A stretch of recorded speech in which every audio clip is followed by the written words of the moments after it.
How has my experience been as an artist in New Mexico? It has been a roller coaster ride. Been doing this for about 30 years, not photography, but I've been in the arts, made my living in the arts for over 30 years.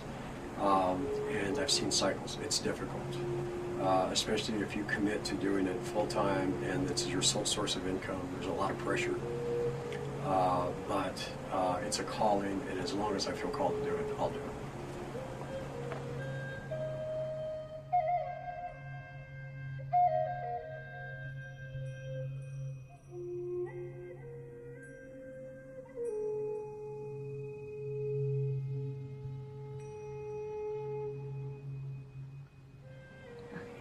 When did I become interested in photography? About 6 years ago.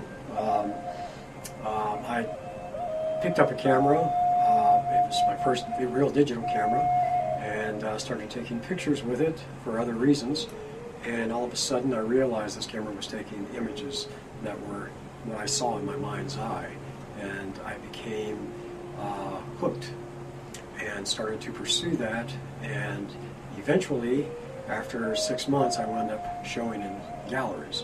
So obviously there was a calling there that it was meant to be. It was a connection that was meant to be. What is my inspiration for my photography? The spirit of New Mexico. But also, mostly what drives me primarily is it's a constant thing for me to seek the sacred in the ordinary. Simplicity is key, and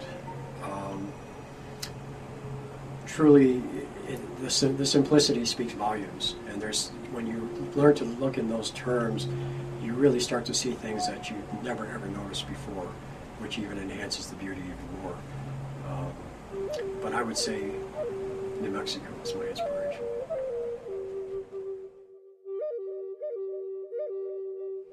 How much does my Indian and Hispanic heritage affect my photography? A lot, probably. I was mentored by an 8th generation medicine man.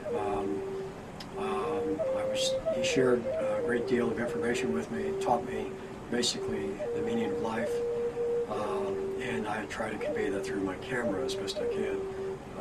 It matters a lot, because when you go back to your roots, there's a connection there that becomes to me, it's a very sacred connection.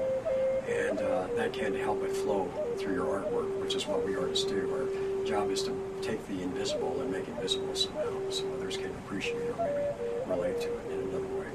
So it does affect me a lot.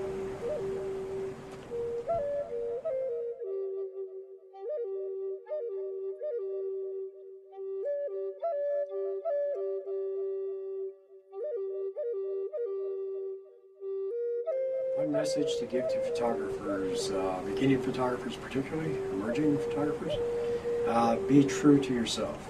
Be true to your passion, be true to your vision, commit yourself to that, and listen to others, but as long as it's constructive.